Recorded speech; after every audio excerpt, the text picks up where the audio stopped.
We are the Gujarat Technological University. Since its inception over a decade ago, GTU has been empowering young and curating minds to realize their true potential. Over 4 lakh inspired students are enrolled with one of the premier academic universities in India. With more than 450 affiliated colleges in its fold operating across 5 zones of the state, GTU, the International Innovative University, your place to move forward.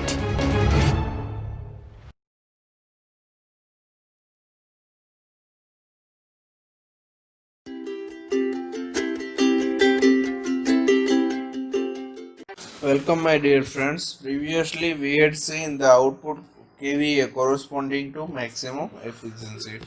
Myself Harshad Bakhar, welcome to today's session. Welcome to Dr. Subhash Technical Campus. In a lecture series of transformer, today we will see the voltage regulation in transformer. If you like this video, then share and subscribe to this channel. Okay, voltage regulation in the secondary terminal voltage when full load voltage at given power factor and rated voltage is thrown off is expressed as a percentage of rated terminal voltage. A voltage regulation શું છે? Change in the secondary terminal voltage. Secondary terminal ના વોલ્ટેજમાં જે ફેરફાર થાય છે કઈ બે કન્ડિશનમાં? તો કે when full load at a given power factor.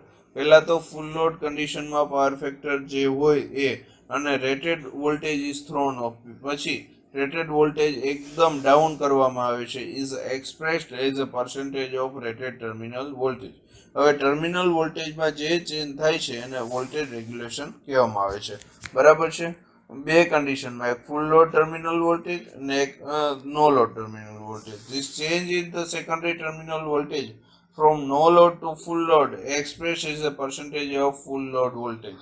હવે આ જે ચેન્જ છે સેકન્ડરી ટર્મિનલ વોલ્ટેજમાં નો લોડ ટુ ફૂલ લોડ, અને આને કોના દ્વારા દર્શાવવામાં આવે છે? Percentage of full load. બરાબર છે?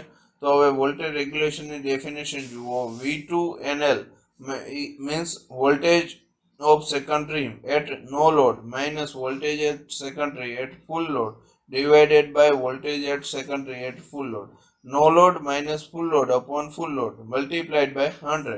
આ વોલ્ટેજ રેગ્યુલેશન થયું. વોલ્ટેજ રેગ્યુલેશનની ડેફિનેશનમાં voltage full load rated terminal voltage power factor હોય અને એને થ્રોન ઓફ કરવામાં આવે. થ્રોન ઓફ મીન્સ એ નો લોડ વોલ્ટેજ પર જશે. તો no load voltage minus full load voltage divided by full load voltage, that will be the voltage regulation of transformer. Voltage regulation at different power factor કઈ conditions હશે જોઈએ તો voltage regulation for lagging power factor.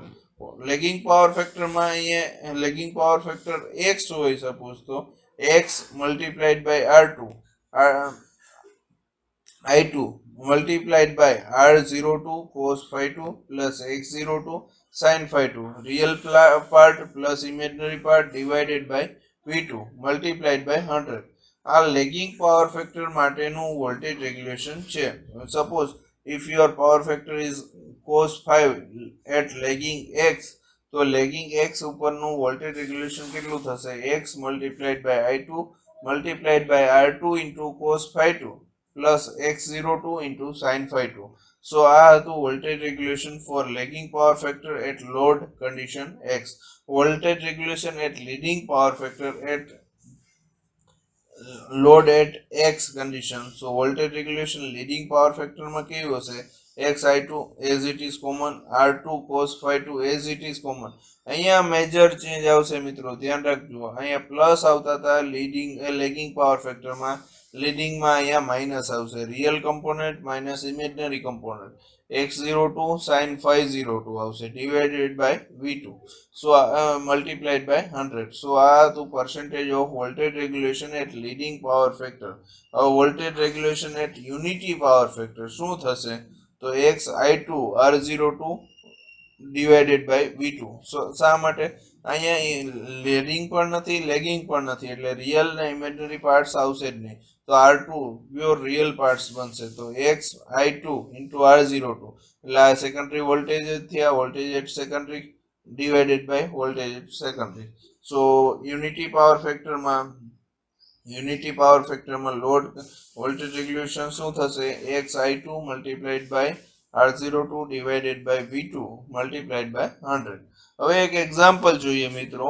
In 25 kVA ટ્રાન્સફોર્મરનું output 25 kilowatt ampere આપેલું છે. ટ્રાન્સફોર્મરના voltage 2000 to 200 means step down transformer છે. Primary સાઇડના વોલ્ટેજ 2000 વોલ્ટ છે અને સેકન્ડરી સાઇડના વોલ્ટેજ 200 વોલ્ટ છે. The constant and variable losses means constant losses iron losses કેટલા આપેલા છે 350 વોટ, વેરિયેબલ લોસીસ 400 વોલ્ટ આપેલા છે. મીન્સ અહીંયા આપણને આપણા કોપર લોસીસ આપેલા છે. Calculate the efficiency of unity power factor at full load and half the full load.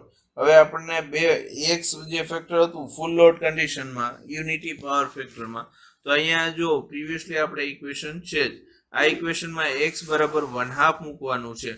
A unity power factor કીધું તો આ એફિશિયન્સી છે. તો આમાં કઈ રીતે કેલ્ક્યુલેશન કરશું? કેલ્ક્યુલેશનમાં તો તમને બધું આપેલું છે. 25 kV આઉટપુટ છે, વોલ્ટેજ છે, I2 R2 છે, તેના ઉપરથી R2 મળશે, R2 ઉપરથી cos phi 2 મળશે, cos phi યુનિટી છે તો x2 I2 02 divided by V2 મળશે મલ્ટીપ્લાઇડ બાય 100. તો આ હતું તમારું હોમવર્ક. અહીંયા x half the full load હશે ત્યાં હોમવર્કમાં x બરાબર 1/2 મૂકશો એટલે હાફ ધ ફૂલ લોડ મળશે.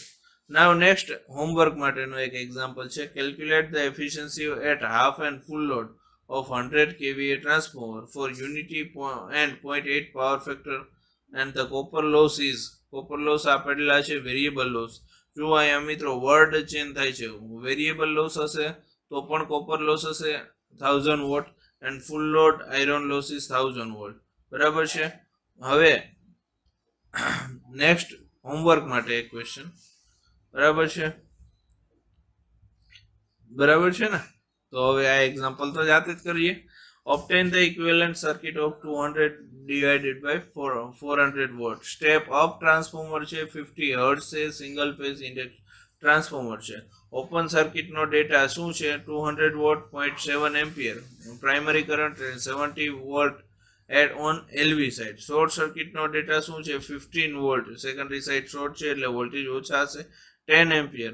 સેકન્ડરી કરંટ I2 છે, 85 વોટમીટર દ્વારા મેઝર કરવામાં આવતું એનર્જી કોપર લોસીસ. તો આ આયરન લોસ હશે, આ કોપર લોસ હશે.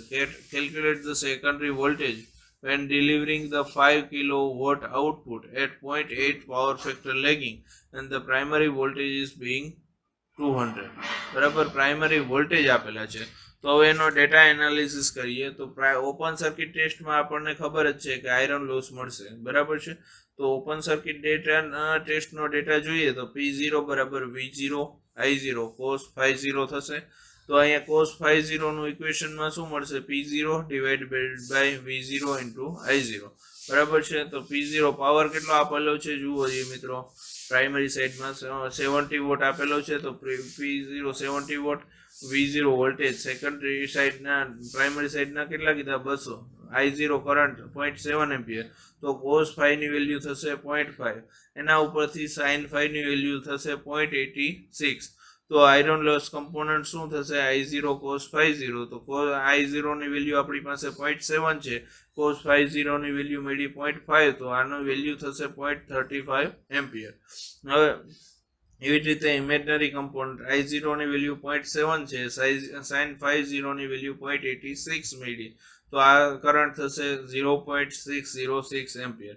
હવે એવી જ રીતે રેઝિસ્ટન્સ મેળવવો હશે તો રિયલ પાર્ટને V0 divided by real part, reactance મેળવવો હશે તો V0 divided by imaginary part. તો રેઝિસ્ટન્સ મેળવવો છે R0 તો V0 ડિવાઇડેડ બાય IW. તો real part iron losses voltage કેટલા છે 70 ડિવાઇડેડ બાય IW કેટલા મળ્યા 0.35 એમ્પિયર. તો શું થશે 200 ઓહ્મ થશે. રેઝિસ્ટન્સ આપણો 200 ઓહ્મ આવેલો છે. X0 બરાબર V0 divided by IM 70 divided by 0.606. તો શું થશે વેલ્યુ 115.5 ઓહ્મ. રિએક્ટન્સ મળી ગયો પ્રાઇમરી સાઇડનો. હવે short circuit test at secondary side. બરાબર છે. શોર્ટ સર્કિટ ટેસ્ટમાં આપણને ડેટા ખબર જ છે. પાવર રેટ શોર્ટ સર્કિટ 2 બરાબર I² R02. તો આ R02 ની વેલ્યુ મેળવવી હોય તો R02 ને કરતા બનાવતા PSC divided by I² RC. તો PSC ની વેલ્યુ આપણને પ્રીવિયસલી આપેલી જ છે ડેટામાં 85 વોટ આપેલી છે. તો સેકન્ડરી સાઇડમાં 85 વોટ. સેકન્ડરી કરંટ આપેલો છે 10 એમ્પિયર. તો આની વેલ્યુ શું થશે? 0.0585 એમ્પિયર. Z02 ની વેલ્યુ શું થશે? VSC divided by ISC. VSC કેટલા આપેલા છે? Secondary voltage 15 current ISC 10. So it will be equal to 1.5. Now to find X02 we should subtract R02 from Z02. Now square root of R02 x z square minus R square. Okay, તો આપણી બે પાસે value છે 1.5 નો square minus 0.85. Okay, તો X02 ની value શું થશે? 1.235. Okay, સો આ હતો ડેટા. બરાબર છે. તો હવે આપણને શું કીધું? Equivalent circuit referred to primary side. તો આપણને કે ની વેલ્યુ મળવી જોઈએ ને. તો કે ની વેલ્યુ શું થશે? V2 by V1. તો 400 ડિવાઇડેડ બાય 200. તો કે ની વેલ્યુ થશે 2. બરાબર છે. કે ની વેલ્યુ 2 થશે. તો એના ઉપરથી R01 referred to primary side છે. પ્રાઇમરી સાઇડ એટલે સેકન્ડરી સાઇડના બધા કમ્પોનન્ટ પ્રાઇમરી સાઇડ લઈ આવવાના છે. બરાબર છે. તો R01 ની વેલ્યુ શું થશે? 0.85 તો છે ડિવાઇડેડ બાય K². તો R01 ની વેલ્યુ શું થશે? 0.20212. તો R01 ની વેલ્યુ છે. જુઓ, બરાબર છે. X01 ની વેલ્યુ શું થશે? 1.235 તો છે ડિવાઇડેડ બાય K². તો 0.308. તો આ થશે X01 ની વેલ્યુ. બરાબર છે. Equivalent circuit referred to primary સાઇડમાં V2 ડેશ આ રીતે દર્શાવે. 200 ઓહ્મ R0 મેળવેલા છે, 115 ઓહ્મ મેળવેલા છે, વોલ્ટેજ આ મેળવેલા છે. So this was the equivalent circuit referred to primary side. બરાબર છે. Equivalent circuit referred to secondary side જો કેલ્ક્યુલેટ કરવામાં જઈએ તો K ની value same as it is 400 divided by 200. So 2 will be the answer K.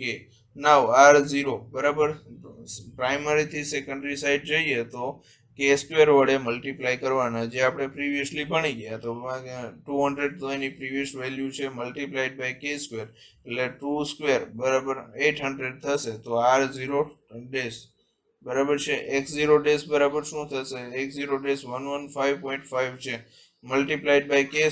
So that will be equal to 462 ohm. So R0 dash X0 dash આ equivalent circuit primary થી secondary side જઈએ referred to secondary side છે એટલે K² વડે multiply કરવાના છે. બરાબર છે. તો આ હતું equivalent circuit referred to secondary side. બરાબર છે. Thank you very much મિત્રો. Now we'll consider, because this example is little bit more complicated, so we'll continue this session. Will not break this session. Okay, load kVA corresponding to 5 kilowatt is 5 kilowatt 5000 divided by cos 5. So load kVA આપણને કેટલા મળશે? 6250 volt into ampere મળશે. બરાબર છે. load current while delivering 6250 volt ampere. So અહીંયા શું મળશે? Current I2 મળશે. I2 બરાબર V by Z. Current I2 મળી ગયા. તો total voltage drop in the secondary side it carries 15.